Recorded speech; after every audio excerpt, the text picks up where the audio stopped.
আসসালামু আলাইকুম। দেশের সুযোগ্য সন্তানদের, রেমিটেন্স যোদ্ধা ভাইদের, আপনারা কেমন আছেন? আশা করি জানাবেন। আপনারা বিভিন্ন ভাবে বিভিন্ন জনদের কাছ থেকে এয়ার টিকিট গুলো কাটেন। আসলে এয়ার টিকিট গুলো আপনারা কার থেকে কাটতেছেন, কিভাবে কাটতেছেন, সেটা কি আপনারা জানেন?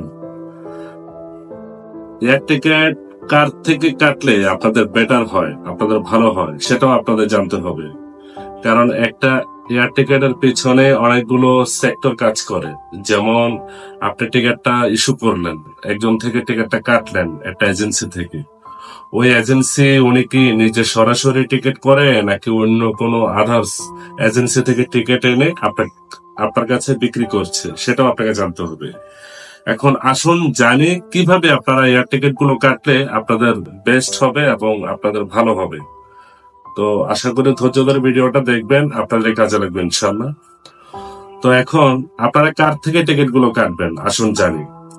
টিকিট গুলো কাটবেন যারা আয়টা অথরাইজড এজেন্সি, ঠিক আছে, যাদের আয়টা এজেন্সি টিকিট আছে, টিকিটের লাইসেন্সটা আছে, ওদের থেকে টিকিট গুলো আপনারা করবেন। কেননা ওদের থেকে টিকিট গুলো করলে আপনাদের সুবিধা কি, অনেক দিক দিয়ে সুবিধা। আমি আপনাকে বলি সুবিধাগুলো কি কি।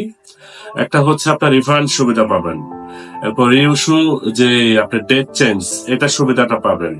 তারপর হচ্ছে আপনার বিভিন্ন প্রকার সমস্যা হতে পারে, আপনি যাবেন না, আপনি বলতে পারতেছেন ভাই আমি তো টিকিটটা ইস্যু করলাম, আমি যাব না, এখন এটা কি করা যায়। আপনি এটা খুব ইজিলি আপনি এটা করে নিতে পারবেন, কিছু টাকা চার্জ কেটে আপনি এটা রিফান্ড করে নিতে পারবেন। আবার হচ্ছে রিইস্যু করতে পারবেন। এমনও সময় হচ্ছে কি, আমার এক কাস্টমার, যেটা বাস্তব অভিজ্ঞতা থেকে বলছি, ওনার আজকে সন্ধ্যায় ফ্লাইট, হ্যাঁ আজকে সন্ধ্যা 7টা বাজে ওনার ফ্লাইট, ঢাকা টু কাতারে ওনার ফ্লাইট। এখন উনি আমাকে 6টা বাজে ফোন করে বলতেছে, সন্ধ্যা 6টা বাজে ফোন করে বলতেছে ভাই আমি যাব না, টিকিটটা কি করা যায় করেন। এখন তাহলে এটা তো মহা মুশকিল যে টিকিটটা কি করা যায়। আজকে আজকে ওনার ফ্লাইট, উনি আজকেই যাবে না। এখন আমি কি করলাম কি, সাথে সাথে টিকিটটা আমি আইটেনারিটা ক্যান্সেল করে আমি টিকিটটা আপনার রিফান্ড করে ফেললাম, ঠিক আছে। রিফান্ড করে কিছু চার্জ কেটে ওনাকে বাকি টাকাটা দিয়ে দিলাম। এই হচ্ছে সুবিধা। এই সুবিধাগুলো আপনারা কার কাছ থেকে পাবেন? যারা এটা এজেন্সি, এটা লাইসেন্সধারী, তাদের থেকে এই সুবিধাগুলো পাবেন।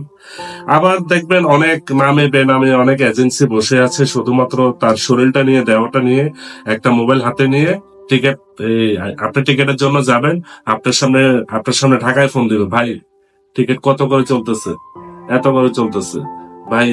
আচ্ছা আচ্ছা ঠিক আছে ঠিক আছে। তো ওখান থেকে শুনে আপনাকে আবার কিছু টাকা অ্যাড করে বলবে ভাই টিকিট এত টাকা, ঠিক আছে। আচ্ছা আমি মানলাম আপনার টিকিটটা ওনার কাছ থেকে করলেন। এখন বাইসেন্স কোনো সমস্যা হলো, এখন আপনি কি করবেন? এই সমাধানটা উনি কিভাবে দিবে আপনাকে? এই সমাধানটা আপনি কিভাবে পাবেন?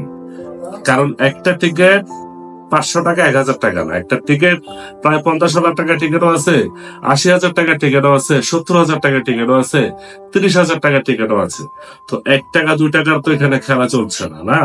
তা আপনি এই মোটা অঙ্কের একটা জিনিস আপনি কার কাছ থেকে নিচ্ছেন, আদৌ কি আপনি সুবিধাটা পাচ্ছেন ওনার থেকে, সে বিষয়ে জেনে শুনে টিকিটটা ইস্যু করবেন, ঠিক আছে।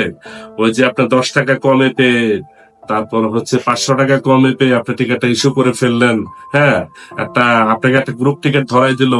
এই যে আপনি গ্রুপ টিকিটটা, আপনার কোনো রিইস্যু হবে না, রিফান্ড হবে না, কোনো আদারওয়াইজ কিচ্ছুই হবে না, আপনি কিচ্ছুই করতে পারবেন না এই টিকিটটা দিয়ে।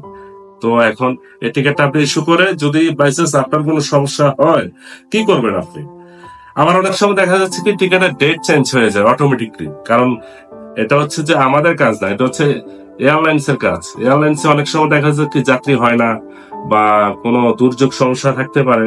এই থাকার কারণে কি ডেট গুলো চেঞ্জ হয়ে যায়। এখন চেঞ্জ হয়ে গেলে এটা ওর কাছে কিন্তু নোটিফিকেশন আসবে না, কে যে ভায়া এজেন্সি, মানে উনি হচ্ছে 3 নম্বর এজেন্সি, ওনার কাছে কি এটা আসবে? উনি কি এটা জানতে পারবে?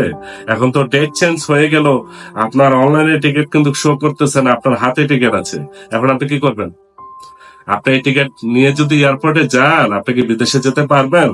আপনাকে তো এয়ারপোর্টের গেটে যারা আনসার বাহিনী আছে, ওরাই তো আপনাকে ধাক্কা দিয়ে বের করে দিবে, বলবে ধরুন আপনি ফেক টিকিট নিয়ে এসে এখন আপনি এগুলো ফাইজলামি করতেছেন। ওনারা সরাসরি আপনাকে হুমকি দিবে যে এগুলো আপনারা কতদিন ধরে করতেছেন, ঠিক আছে। এখন অন্য অন্য একটা ভেজালে পড়ে যাবেন। তো আমার সাজেশন থাকবে যারা আইটা এজেন্সি আইটা লাইসেন্সধারী তাদের থেকে টিকিট গুলো করবেন, আপনারা বেস্ট একটা সার্ভিস পাবেন। ঠিক আছে, দাম বেশি পাবেন না, দামে কম পাবেন, কেননা ওনারা নিজস্ব লাইসেন্সধারী, ওনাদের থেকে দাম বেশি হবে কিভাবে? আমাদের থেকে নিয়ে তো টিকিট বিক্রি করে, তো আমরা তো টিকিট পাইকারিতে সেল দেই ওই এজেন্সিদের কাছে, ওই এজেন্সিরা খুচরা বিক্রি করে আপনাদের কাছে। তো যারা মূলত লাইসেন্সধারী তাদের থেকে টিকিট গুলো নেবেন বিভিন্ন প্রকার সমস্যাগুলো পাওয়ার জন্য। তো আশা করি এই বিষয়টা মাথায় রাখবেন, যেহেতু বিদেশের ব্যাপারে আপনারা আসা যাওয়া করেন। আর যারা এই আপনার বাইরের থেকে টিকিট গুলো করেন তারাও একটু সাবধানে থাকবেন, বাইরের টিকিট গুলো অনেক স্ক্যাম হয়, অনেক ফ্রড। ঠিক আছে, এই টিকিট গুলো আপনারা এড়িয়ে চলবেন, বিশ্বস্ত কোনো মানুষের কাছ থেকে টিকিট গুলো নেওয়ার চেষ্টা করবেন।